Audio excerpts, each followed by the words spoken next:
Many students want to apply for PhD scholarship, but they stuck at one point.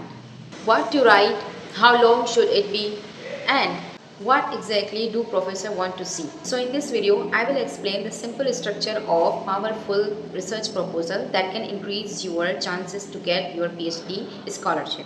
So hello, assalamu alaikum. I am Ansa. I am living in Indonesia as a student. I am Canby Awardee 2025. If you are applying for PhD scholarship or contact your professor for your research proposal is one of the most important documents that shows your professor that you have a clear idea, academic ability and plan to conduct research. So let's go step by step. So step 1 is choose a clear topic. So this first step is selecting a clear and focused research topic. So your topic should be related to your previous studies. Focus in a real issue in your subject area.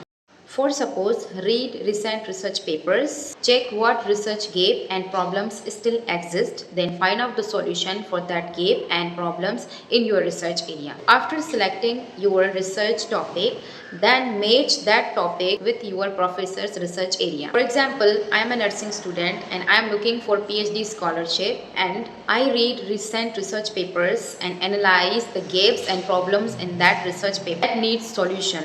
Like I select the topic from that research, the patient care issues. So what I will do next that I will match my topic with my professor's research area. So this is how you choose your research topic. So I think I make it very clear because my topic is related to my previous studies and it is real issue. After selecting my topic, I match my topic with my professor's research area. So I think it is very easy to select the topic from your recent research paper. Now we have step number 2. Write a strong introduction. In the introduction, you will explain that what your research is about and why it is important. Here you briefly describe the background of your research topic, which means general information related to your research area. Secondly, you need to explain the research problems. This means identifying the problems and issues that your research will try to solve. Number 3, why this topic is important and how it contributes to knowledge, society and your academic field. The main goal of the introduction is to convince the reader that your topic is meaningful, relevant and worth studying. Now, step number 3, define the research problems. After the introduction, clearly explain the research problem. This means what issues and what gap in the research are you trying to solve. Actually, professor want to see that your research addresses academic problem and contribute to knowledge. So in short, the topic you selected with issues and gaps, you need to try to solve that problems and issues. Likewise, you select the topic to be solved because you analyze the problem and gaps in the research topic, then you think that yeah, it needs to be solved. So this is about the research problem. Now come on to the step number 4. Step number 4 is research objective. So your research objective are the main goals of your research studies because they explain that what you want to achieve through your research. Usually, research proposals includes 3 to 5 clear objectives. Each objective should be specific and directly related to your research problem. You should write objectives using action verbs such as to analyze, to investigate, to examine, to determine, and to evaluate. For example, your research is about the impact of social media on students. Then your objective could be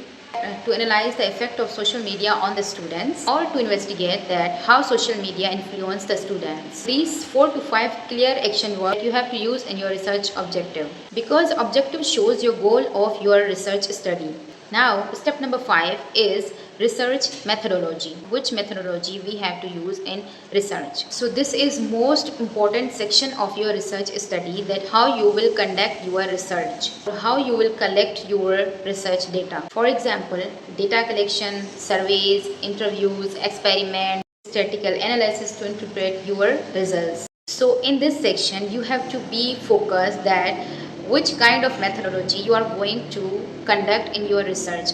Like some students want to conduct their research with interviews, with surveys and experiments. So this is how you will explain and this is how you will conduct your study. So use that methodology, the professor can understand that how your research will be carried out.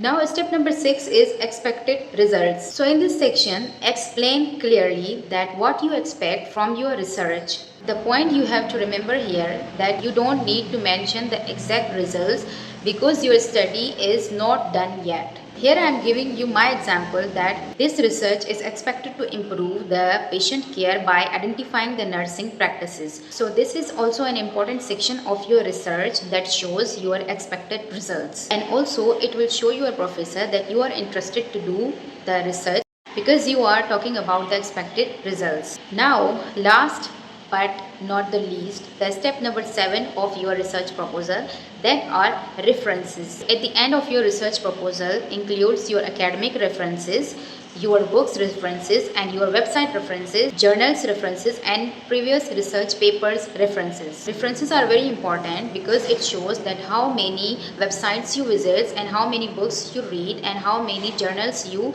scroll and read. This is all about the references.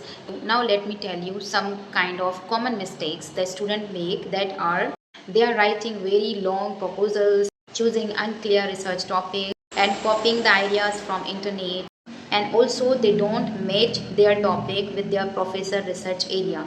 So these are the common mistakes the student makes. So I'm telling you, don't do this. Just do hard work for getting the scholarship, because this is the opportunity you have to avail by your hard work. So don't try to find out the short ways. Just do your hard work and put your all efforts in your research proposal.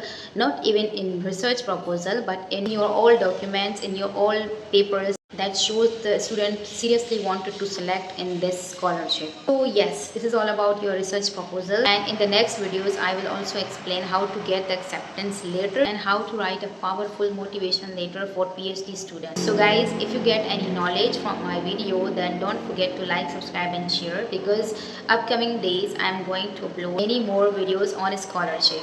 So guys, if you have any kind of question related to this video or related to any kind of scholarship, then comment in the comment section and I will respond as soon as possible. So take care of yourself and best of luck, and Allah Hafiz.